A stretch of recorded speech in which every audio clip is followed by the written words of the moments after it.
Coming up on this episode, Moody and Jonathan Kuminga show what might be in store for their fourth years in exciting performances as the Warriors win their third straight preseason game against the Kings on Friday night.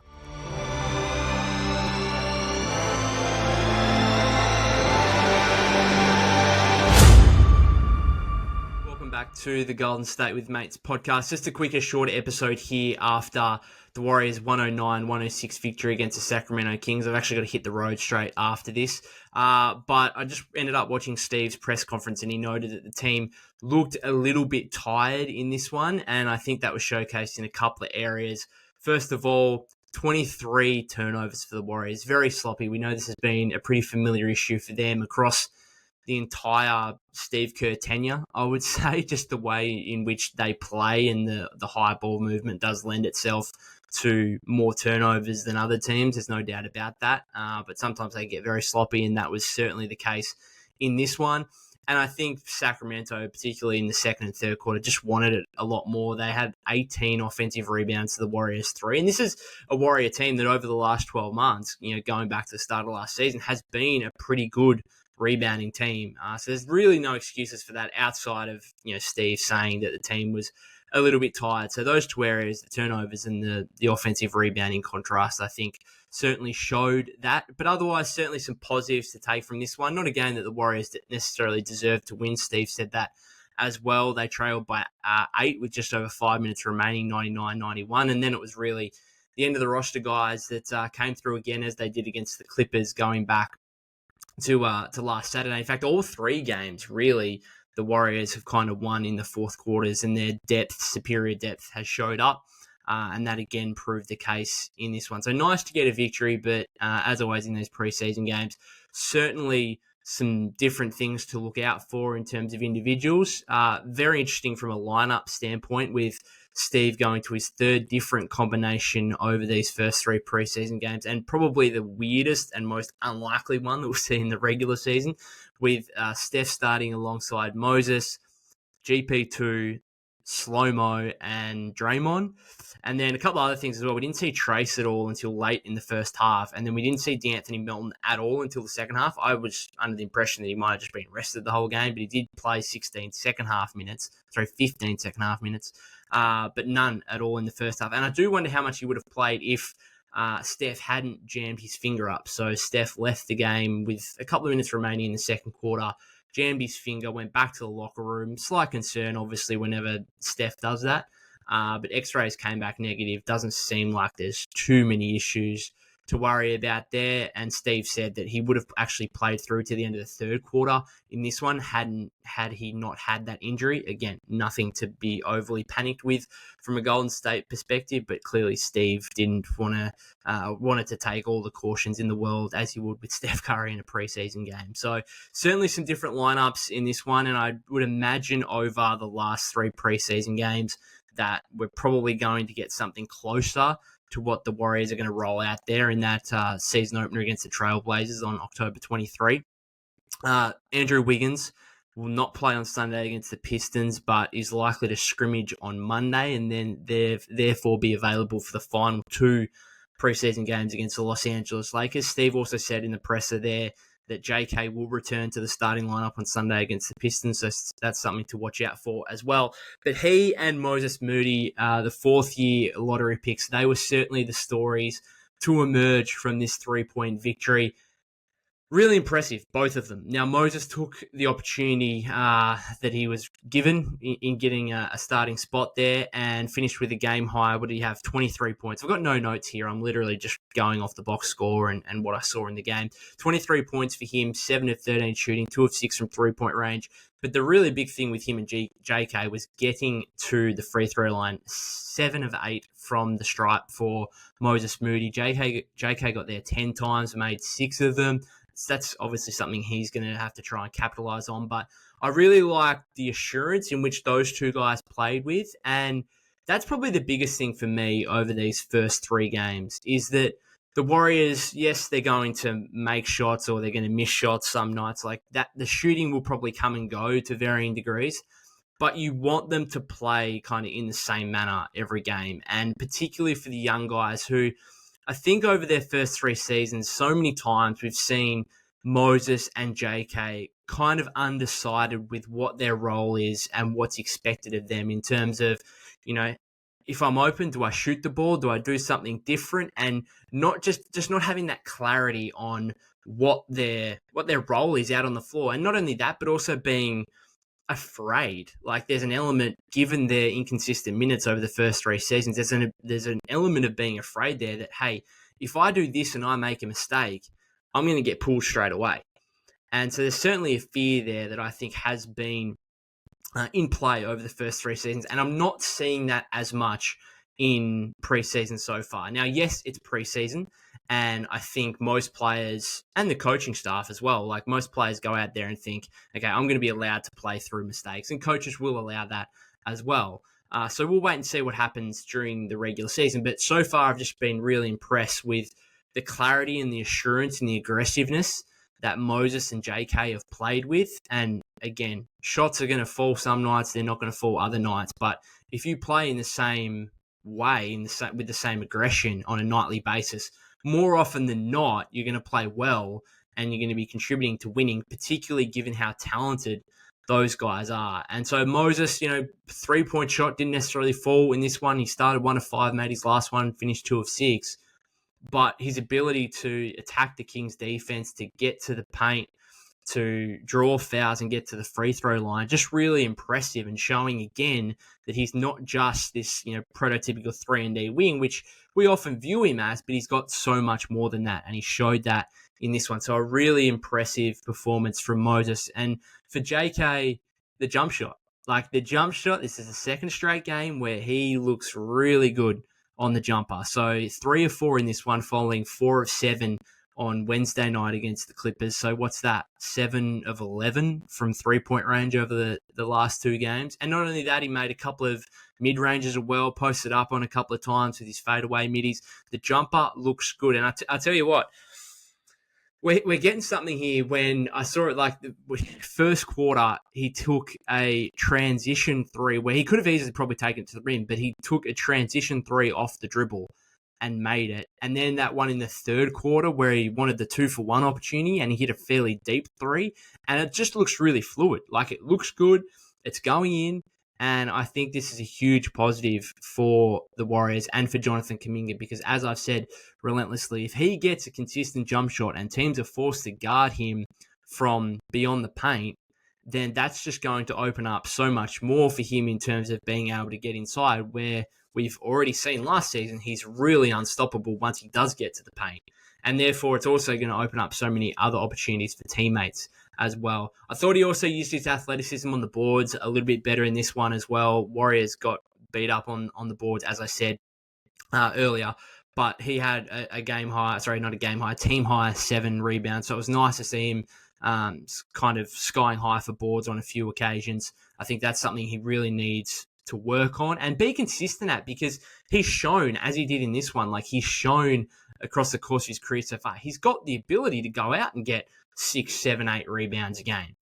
But it's just like he has a night like tonight where he does that, and then he has other performances where he has like 1, 2, 3 rebounds, and you just think to yourself, like, what are you doing? Why can't you do that on a consistent basis? It's similar for Wiggs as well. Like, we know what Wiggs did from a rebounding standpoint in the 2022 playoffs, and he's never really been able to recapture that. And he has games where it's like 6, 7 boards, looks great, kind of using that athleticism for rebounding purposes, and then other games where he's not necessarily engaged in doing things like that. So I think that's probably important for JK, is the scoring looks fantastic at the moment. 16 points on Wednesday, 19 points in this one on 8 shots. 19 points on 8 shots. Like, that is incredible. 5 of 8 from the floor, 3 of 4 from 3-point range, 6 of 10 from the free throw line, as I said.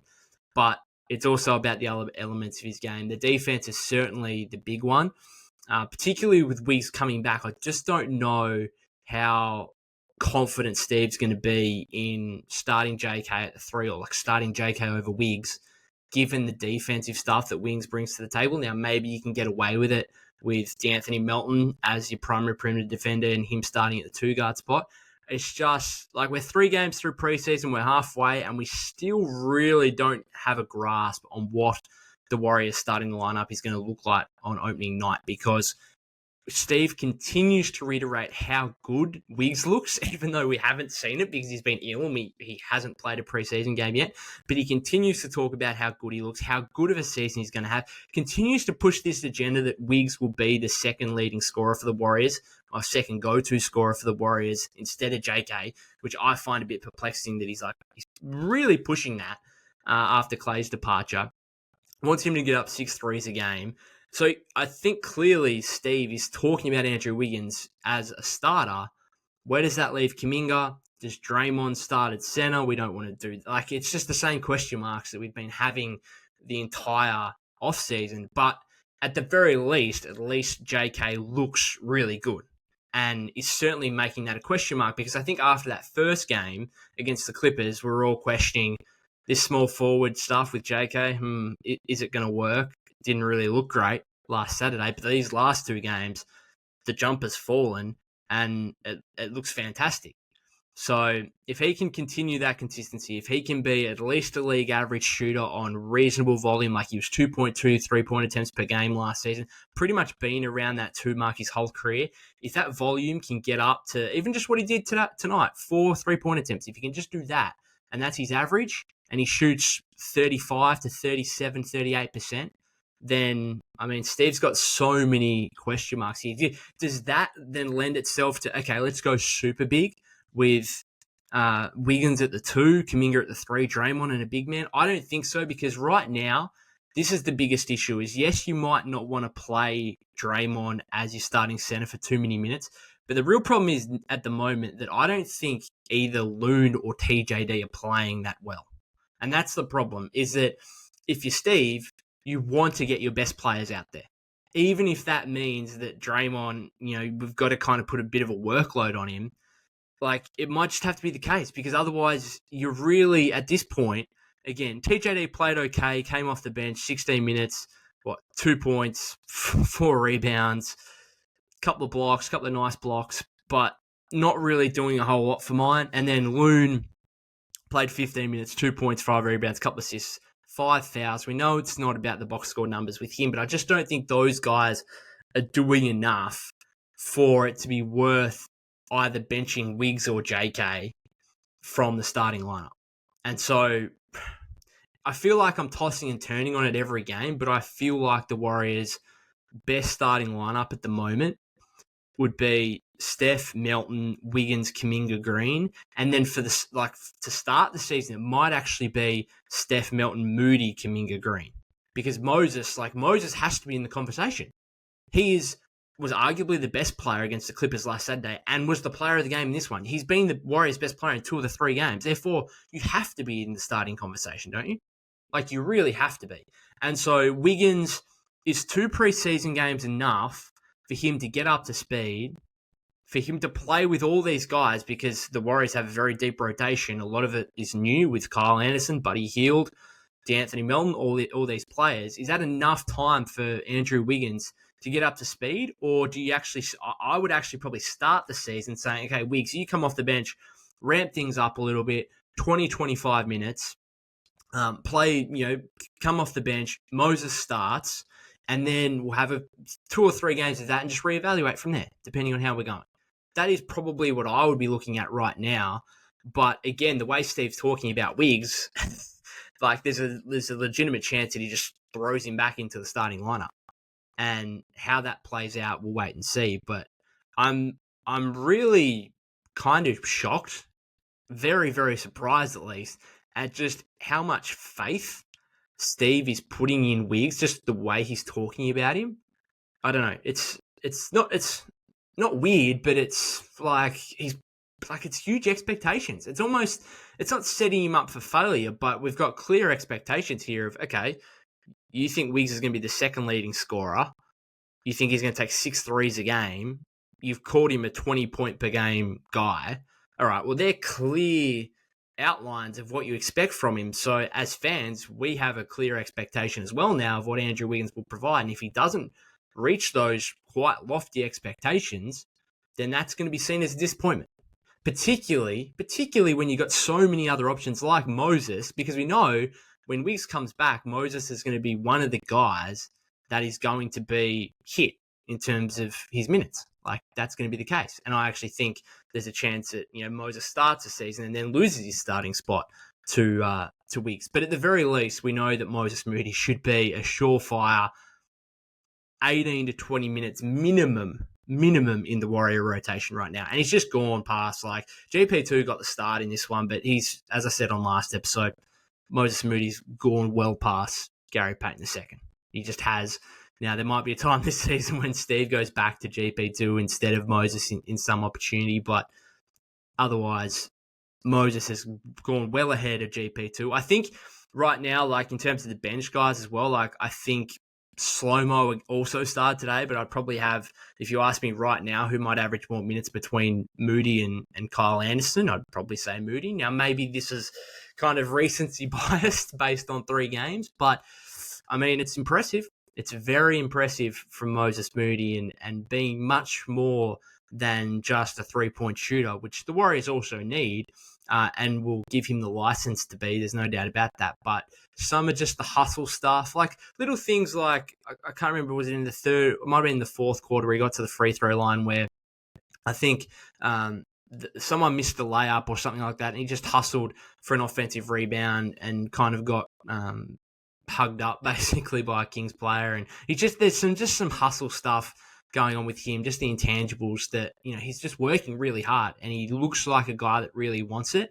And he's like, in this game, he really found a nice balance of being really aggressive, but also picking his moments when to be aggressive, because some young guys like this who still haven't got a solidified role in the rotation, they're just going to overdo it. They're just going to push too hard to try and impress, and it's actually going to work against them. I think Moses is finding a really nice balance right now between being aggressive and not overdoing it, still playing within the Warrior offense and doing all the little things that help winning. So Moses and JK, definitely the 2 biggest storylines to emerge from this one. Other than that, Steph obviously had the finger injury, only had 6 points, 3 rebounds, 4 assists. Him and Draymond, not great games from them necessarily. Steph had 4 turnovers.